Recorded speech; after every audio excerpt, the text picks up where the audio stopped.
इस बुलेटिन में आपका स्वागत है। मैं हूं आपके साथ मोहम्मद कमर खान। प्रधानमंत्री नरेंद्र मोदी ने अपने मासिक रेडियो कार्यक्रम मन की बात के जरिए देश को संबोधित किया। पीएम मोदी ने इस दौरान कहा कि यास तूफान के चलते मारे गए लोगों के परिजनों के प्रति मैं अपनी संवेदनाएं प्रकट करूंगा।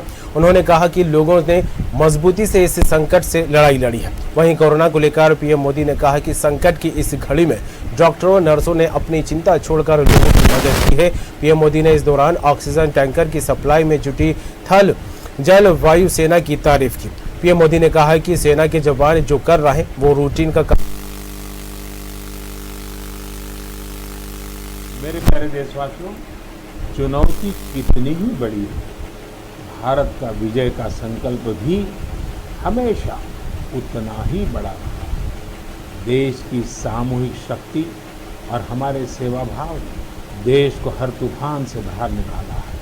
हाल के दिनों में हमने देखा है कि कैसे हमारे डॉक्टर्स, नर्सेस और फ्रंटलाइन वॉरियर्स उन्होंने खुद की चिंता छोड़कर दिन रात काम किया और आज भी कर रहे हैं। इस सब के बीच कई लोग ऐसे भी हैं जिनकी कोरोना की सेकेंड वेव से लड़ने में बहुत बड़ी भूमिका रही। मुझसे मन की बात के कई श्रोताओं ने नमो ऐप पर और पत्र के द्वारा इन वॉरियर्स के बारे में चर्चा करने का आग्रह किया है। साथियों, जब सेकेंड वेव आई, अचानक से ऑक्सीजन की मांग कई गुना बढ़ गई।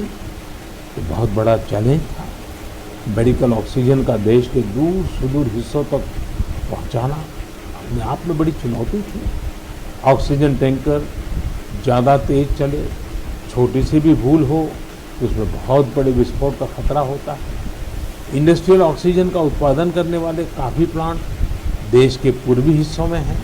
वहाँ से दूसरे राज्यों में ऑक्सीजन पहुँचाने के लिए भी कई दिन का समय लगता है। देश के सामने आई इस चुनौती में देश की मदद की क्रायोजेनिक टैंकर चलाने वाले ड्राइवर्स ने, ऑक्सीजन एक्सप्रेस ने, एयरफोर्स के पायलट्स ने, ऐसे अनेकों लोगों ने युद्ध स्तर पर काम करके हजारों लाखों लोगों का जीवन बचाया।